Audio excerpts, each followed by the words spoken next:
കനത്ത മഴയിൽ gap road മണ്ണിടിച്ചിൽ ഭീഷണി. തോരാതെ മഴ പെയ്തതോടെ ദേശീയപാതയ്ക്ക് മുകളിലുള്ള ഭാഗങ്ങളിൽ പലയിടത്തും ഉറവകൾ രൂപം കൊണ്ടിട്ടുണ്ട്. ചിലയിടങ്ങളിൽ നീരൊഴുക്ക് ശക്തമാവുകയും ചെയ്തിട്ടുണ്ട്.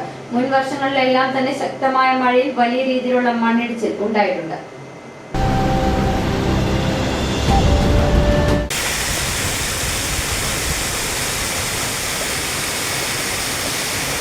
മഴക്കാലമായാൽ വലിയ ഭീതിയാണ് കൊച്ചി ധനുഷ്കോടി ദേശീയപാത കടന്നുപോകുന്ന ഗ്യാപ് റോഡിലൂടെയുള്ള യാത്ര.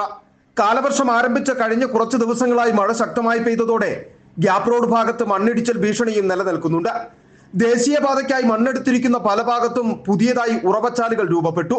മൺതിട്ടയായ ഭാഗങ്ങളിലെ ഉറവച്ചാലുകളിൽ നീരൊഴുക്കും വർദ്ധിച്ചിരിക്കുന്ന സാഹചര്യമാണ് ഇത് മണ്ണിടിച്ചൽ ഭീഷണി ഉയർത്തുന്നു. ഇത്തവണ മഴ ആരംഭിച്ച ഘട്ടത്തിൽ തന്നെ കഴിഞ്ഞ വർഷം മണ്ണിടിച്ചിലുണ്ടായ ഭാഗത്ത് കൂറ്റൻ പാറക്കല്ലുകൾ അടർന്നു വീണിരുന്നു. തുടർന്ന് ഇതുവഴിയുള്ള ഗതാഗതം പൂർണ്ണമായി ജില്ലാ കളക്ടർ നിരോധിക്കുകയും ചെയ്തു. മണ്ണ് നീക്കം ചെയ്തതോടെ നിരോധനം പിൻവലിക്കുകയും ചെയ്തിട്ടുണ്ട്.